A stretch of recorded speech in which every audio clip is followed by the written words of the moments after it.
அனைவருக்கும் வணக்கம். நான் உங்கள் கதிரேசன் நகரி மேச்சேரி பகுதியிலிருந்து. நம்ம இன்றைக்கி சேலம் மாவட்டம் காடையம்பட்டி வட்டம் பெரியப்பட்டி கிராமம் திரு வெங்கடாஜலம் அவரோட கோழி பண்ணையில் இருக்கிறோம். இந்த பண்ணைக்கு குஞ்சுகள் 30 நாள் ஆகியிருக்கு. கடந்த 22 நாட்களாக நம்ம கொடுத்த பெட் துணை உணவு கொடுத்துக்கிட்டு இருக்கிறாங்க.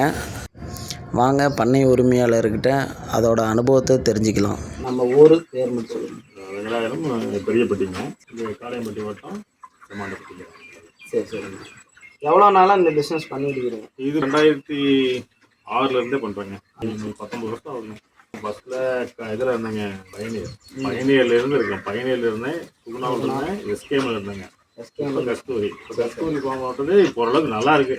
கஸ்தூரி ஃபார்ம் எடுத்து எவ்வளோ நாள்? கஸ்தூரி ஃபார்ம் எடுத்து இப்போ 2 வருஷம் ஆச்சு. 2 வருஷம் ஆச்சு. இது நம்ம பெட்வெட்டு இப்போ தான் உங்களுக்கு ஃபஸ்ட்டு பேட்ச் கொடுத்துருக்குறோம். ஆமாங்க. இதுக்கு முன்னாடி இது கேள்விப்பட்டிருக்கிறீங்களா? இல்லை, இதுக்கு முன்னாடி கேள்விப்படல. நீங்கள் சொல்லி தான் நான் கொடுத்துருக்கேன். சரி சரி. பெட்வெட்டுங்கிறது இப்போ எனக்கு இது நீங்கள் 8ஆம் நாள் கொடுத்துருங்க. 8ஆம் நாள் கொடுத்தேன். ஜெண்டா போட்ட உடனே 8ஆம் நாள் போயிட்டுருந்தேன். சரி சரிங்க. இப்போ இது 3300 கோழி தான் நம்மளுக்கு இருக்குது. டிங்கரில் ஃபஸ்ட்டு டிங்கரில் ஊற்றி விட்டேங்க. டிங்கரில் கொடுக்கறது கொஞ்சம் ஈஸியாக குடிச்சிடும் டக்குன்னு. அப்புறம் ஒரு 10 நாள் அது கொடுத்தேங்க. அடுத்தது நான் ஒரு டேங்க்லேயே மிக்ஸ் பண்ணி விட்டேன். டேங்கில் ஒரு 200 லிட்டர் தண்ணியில் 150-200 லிட்டர் தண்ணியில் மிக்ஸ் பண்ணிவிட்டேன். ஆட்டோமேட்டிக்காக அதை கேட்டை ஆஃப் பண்ணிட்டு ஓப்பன் பண்ணிட்டுனா இப்போ டிங்கரில் போட்டுருவோம். இது ஒரு 2 மணி நேரம் 2 மணி நேரத்தில் நம்ம எல்லாமே குடிச்சிடும். ஆமாங்க. அதுக்கப்புறம் நாங்கள் ஆட்டோ எப்பவும் போலவே தண்ணியில் வாசு மட்டும் கலப்பேன். அந்த சிட்ரிக் ஆசிட் நம்ம கொடுக்குறதில்ல. நம்மளுக்கு கொடுக்குறதில்ல. சரிங்க. அதை பண்ணிட்டு இருக்கிறேங்க. இன்னைக்கு ஒரு 30 நாள் ஆகுதுங்க. வெயிட் ஏற்கனவே ஒரு 25 வெயிட் போட்டேன். 25வது நாள் வெயிட் போட்டது. வெயிட் போட்டால் 1,800. அட்வான்ஸ் 30 நாள் ஆயிருக்கு. அட்வான்ஸ் வெயிட்டில் தான் இருக்குது. புக் வெயிட்டை விட அட்வான்ஸ் வெயிட்டில் தான் இருக்குது. சரி சரிங்க. இன்னைக்கு 33 தான் 2,200 வந்துருங்க. சரி சரிங்க. அட்வான்ஸ் வெயிட்டு எஃப்சிஆர் நல்லா இருக்குங்க. எஃப்சிஆர் கண்டிப்பாக நல்லா வரும், நம்பிக்கை இருக்குது. 33க்கு குடிச்ச பிறகு கண்டிப்பாக உங்களுக்கு நான் மறுபடியும் உங்களுக்கு சொல்கிறேன்.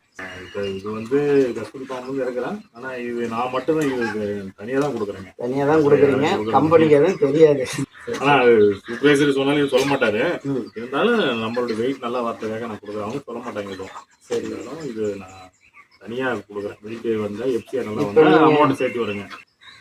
வெயிட் ஓரளவுக்கு வந்துட்டு தான் இருக்குதுங்க. இருந்தாலும் இது கொடுக்கும் எனக்கு அட்வான்ஸ் வெயிட் வருதுன்னு வச்சுங்களேன். இது முன்னாடி பரவாயில்ல, இதை கண்டினியூ பண்ணலான்னு இருக்கேன். கஸ்தூரி ஃபார்ம்ஸில் ஒரு 2 வருஷமாக எடுக்கிறீங்க. ஆமாம். இந்த 2 வருஷ அளவில் நீங்கள் இது நாள் வரைக்கும் கொடுத்த ஃபீடு, மருந்து இது கொடுக்கும்போது இப்போ நம்ம பெட்ரோட்டு கொடுக்கும்போது மார்ட்டாலிட்டி இதெல்லாம் எப்படி இருக்குதுங்க? இதே அந்த 8 நாள் மார்ட்டாலிட்டி வந்துச்சுங்க. சின்ன கோழியாக இருக்கும்போது ஏன்னா கொஞ்சம் ஈரப்போ அப்போ கொஞ்சம் மழை காலமாக இருக்குது, அதனால மார்ட்டாலிட்டி வந்துச்சுங்க. ஆனால் இது கொடுத்ததுக்கு அப்புறமே மார்ட்டாலிட்டி குறைஞ்சிருக்கு. மார்ட்டாலிட்டி வாங்க இப்போ 1-2 தான் வருது. இன்னைக்கு இப்போ கடைசியாக மார்ட்டாலிட்டி எத்தனை? கடைசியாக மார்ட்டாலிட்டினா இப்போ தான் 1 எடுத்து போட்டேங்க. இது 1 தான் இருக்குது. இது 1 தான் இருக்குது. சரி சரி. இது 1 தான் மார்ட்டாலிட்டி இன்னைக்கு. ஒரு மார்ட்டாலிட்டி தான். ஒரு மார்ட்டாலிட்டி. அதுக்கு முன்னாடிலாம் ஒரு நாளைக்கு 10 ஆவரேஜாக 10 போகும். 10 நாளில் 10 போயிடுச்சு. 1 2 அதுக்கு மேலே போகிறதில்ல. இதுக்கு முன்னாடி பேட்ச் கொடுத்துருக்கீங்களா? அதில் இந்த 30வது நாளில் என்ன மார்ட்டாலிட்டி போகும், இப்போ என்ன மார்ட்டாலிட்டி?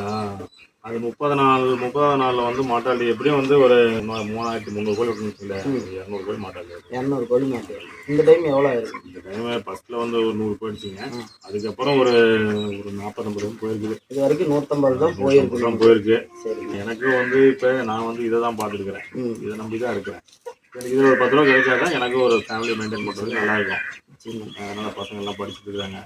இதுக்காக நான் சரி நீங்கள் சொல்லவும் தான் நான் இது பண்ண வச்சுருந்தேன். ஊசி போடுற இன்ஜெக்ஷன் பண்ணுறது இல்லாமல் மருந்து கொடுப்பீங்களா? ஆமாம். அது வாங்கினீங்கன்னா ஒரு டைமுக்கு எவ்வளோ செலவாகும்?